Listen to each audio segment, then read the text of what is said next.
I'm Bob the Cigar Guy, and this is Traveler's Rest, South Carolina, in the Smoke Easy Studios. And I got to tell you, I am excited to bring this cigar to you right now. Now, it better be flawless. That's what the title is. That's what the thumbnail is, and I am serious because this cigar right here, the Cohiba Spectre. I don't know if it's a 2024, 2025 because the information that I kept getting from other websites, some call it 24, some call it 25. But if you haven't seen, go ahead and type that into your search whatevers, and you will see this humidor of amazingness. These little coffins that the cigars come in is phenomenal. The presentation is fantastic. Even the band on this Cohiba Spectre is gorgeous, right? You can't see much of a cigar, but that is bold.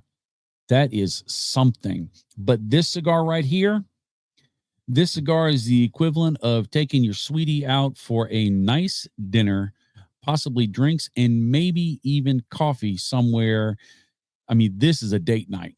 This cigar right here is a date night cigar. When you watch that video, which I highly recommend because it's pretty dang cool, they've done a great job on it. Scroll down to the price point. Right. So it better be fantastic. If I have a cigar that costs me $3, $4, $5, if it tastes like a cigar, if it smokes all right, if the burn's not too bad, maybe a couple touch-ups, I don't care. It's a $3, $4 cigar.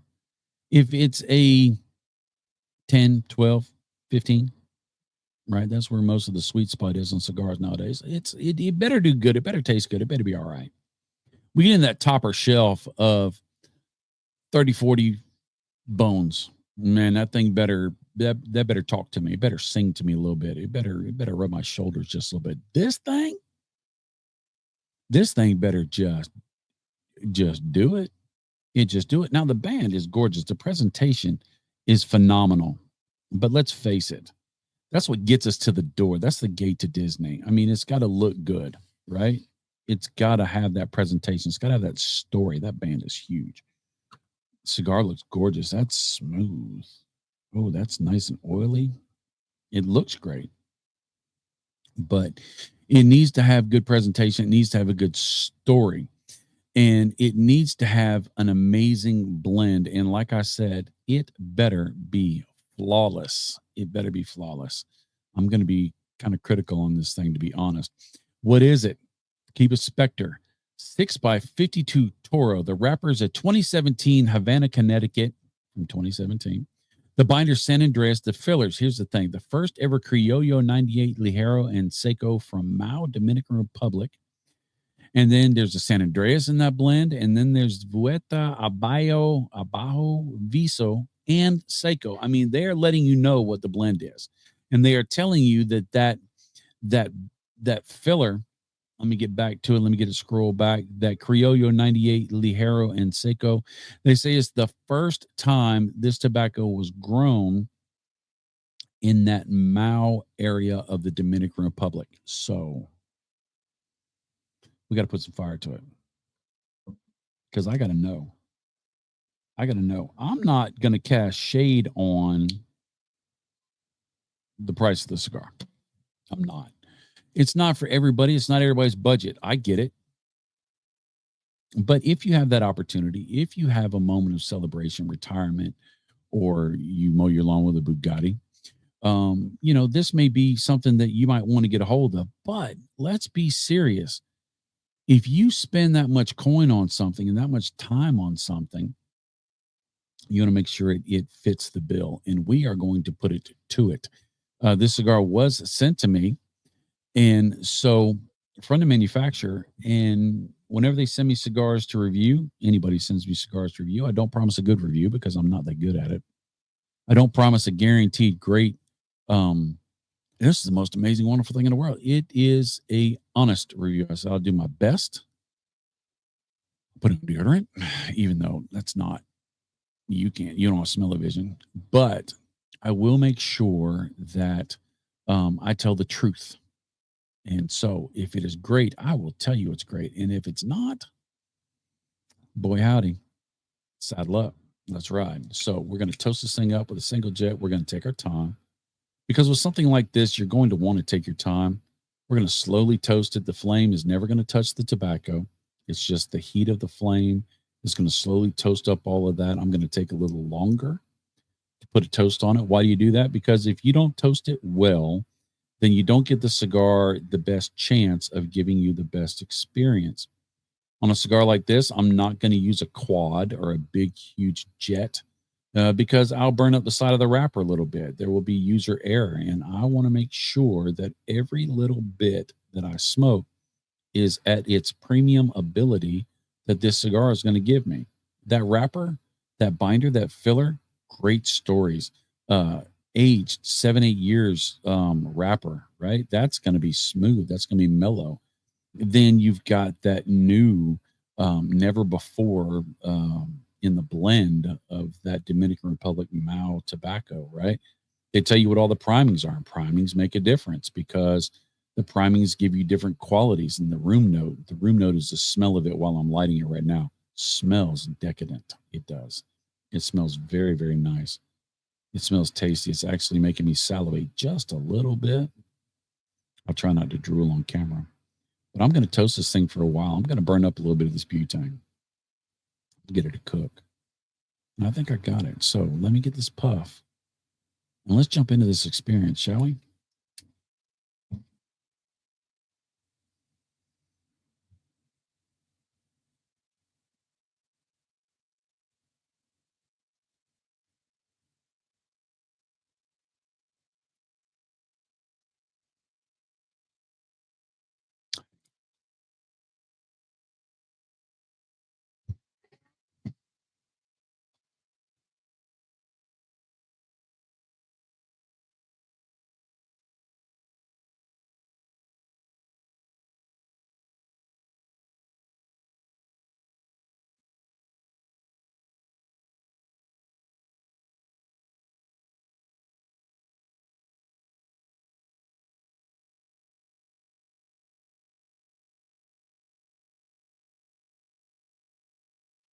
Okay. No, I'm just smoking the very beginning of it. And it could transition, it could change. Finish is interesting. I'll jump into that first. Finish is interesting.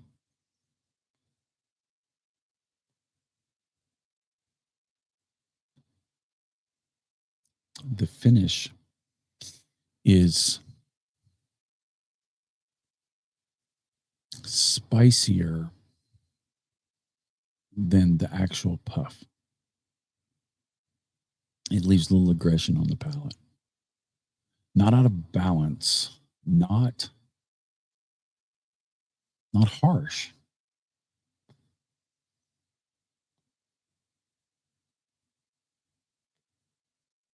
But it's got a little attitude.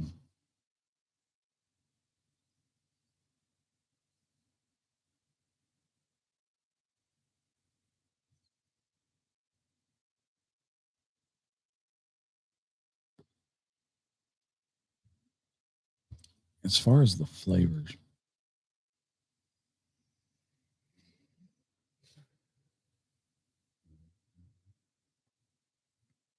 I finish. The flavors have no edges. I'll explain that in a second.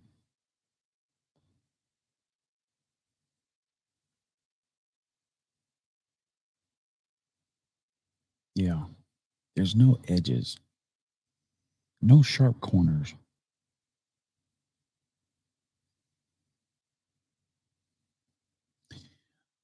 They really don't have gaps either in all the flavors. When the flavors are coming, they kind of stack. You get one flavor, and then you get another flavor, and then you get another flavor. But it's like a dimmer switch on the lights. You bring down a light, slowly bring another light up, and then you bring down that light, and then you bring another light up. And so there's never a bright, dark, bright, dark, bright, dark, or a gap where there's no light or there's just light. In a flavor, you get oakiness, you get cedars, you get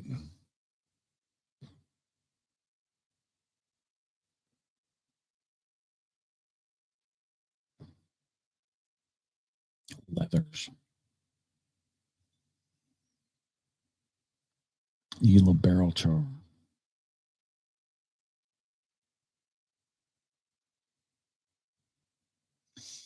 You get a little proofed bread.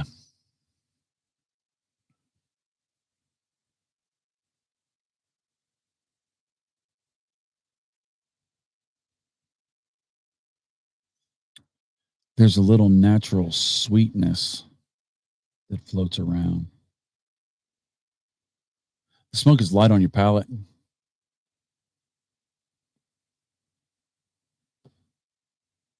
It's not heavy. It doesn't cover your tongue like gravy. It floats in and floats out. That finish gets a little bit more barrel char, a little bit of minerality.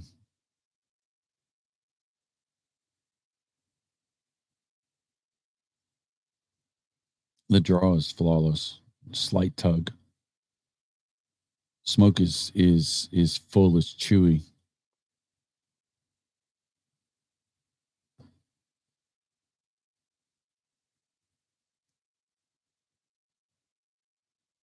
The transition between the finish and the puff is interesting. Went on a date with the first lady last night, actually, and we went to a nice outdoor fresco Italian restaurant. Really, really nice. And I got a mixed drink. I usually just get a bourbon or whiskey, but I was looking down the list. And I'll buy drinks sometimes, knowing that the first lady wants to take sips and she doesn't care for bourbon. And so I was like, there's this one thing that really is interesting to me, and it's in a martini glass. And I don't like to drink out of martini glasses. Number one, it sloshes if you're not careful. Number two, it doesn't look that manly, right? And the name was kind of funky.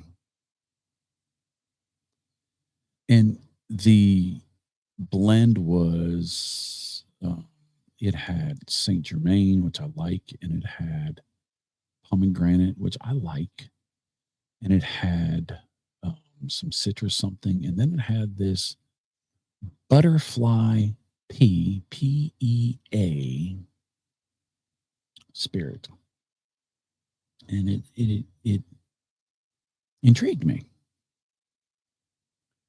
Butterfly P, and it had simple syrup, and it was called the Empress. And I made a joke. I ended up buying it because I made a joke. I went to the waitress, and the waitress didn't get the joke. I said, "Hey, do me a favor. Will you tell me if this is a typo? It says butterfly PEA. Did they accidentally mean to spell it PEE? Am I drinking the P of a butterfly?" Thinking it was funny, and she did not get it. She goes, "Oh, butterfly P is a blah blah blah blah blah blah." And she gave me an education on it. And at that point, I felt like an idiot and a jerk. And so I said, "I'll take one." And it came out and it was purple with a little lime floating in the top of it. A martini glass. I took a sip of it, and you hit that pomegranate, boom, right? Everything else. And then the citrus came in as a second flavor. And then the lasting flavor, the finish was simple syrup, sweet. It was nice and sweet and bright because of the pomegranate and the citrus. I liked the first part of the flavor. The citrusy, I didn't care for. It was a little high tinny citrusy, but then that finish was amazing. But to me, they didn't make sense because you went from one to the other to the other. But they were so different. They were like three different drinks in one sip. And I ended up drinking a couple sips of it because I paid for it. And I gave it to the first lady and let her drink the rest of it because I just didn't want to drink something called the Empress that was purple in a martini glass. I'm just not my lane, right?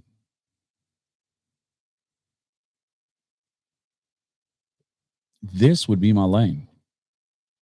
But like that drink, the finish almost tastes like it belongs on a different cigar because you get that minerality of that turned earth. You get a little edge. That's where the edges are, is in the finish, and it's very balanced. And the flavors of the puff are impeccable. You pull those flavors out and they grab you. This is not going to be a cigar for every budget, I guarantee. And this is not going to be a cigar for everybody. But if you have that budget, if you have an event where you want to do something, a celebration or something really special you want to do, and you want to spend some coin, I see on Facebook sometimes, hey, I want to, my dad is retiring, or I'm about to get married, or I just got a new job, or something like that, and I want to get a couple cigars to share. What is a triple digit cigar that is worth having? And there are some. And the big fear is you ask that question because you don't want to buy a triple digit cigar and come to find out it tastes like a $10 cigar, $15 cigar. You feel duped. I believe in this cigar, in that event, in that moment, in that experience. If you like those flavors, let me stress that. If you like the flavors that I described, this fits the bill. So if your moment would appreciate it, if your budget would afford it, and if the flavors make sense to you and they sound like something you want to do, I can recommend it. But it's up to you. It's up to you. There's many, many great inexpensive cigars. There's many, many times I smoke a cigar to do something else. I just want to smoke a cigar and I get a budget cigar. There are cigars that I want to celebrate. This would be a cigar where I am focused on celebrating the cigar. This would be a cigar where I would be doing nothing else, not a big group of people, but with people maybe, or myself, or a couple somebodies that want to experience that moment and celebrate. This would be a punctuation of a moment. I highly recommend you watch the video, you type in Cohiba or Cohiba, the Spectre, the Cohiba Spectre, and you type that in and see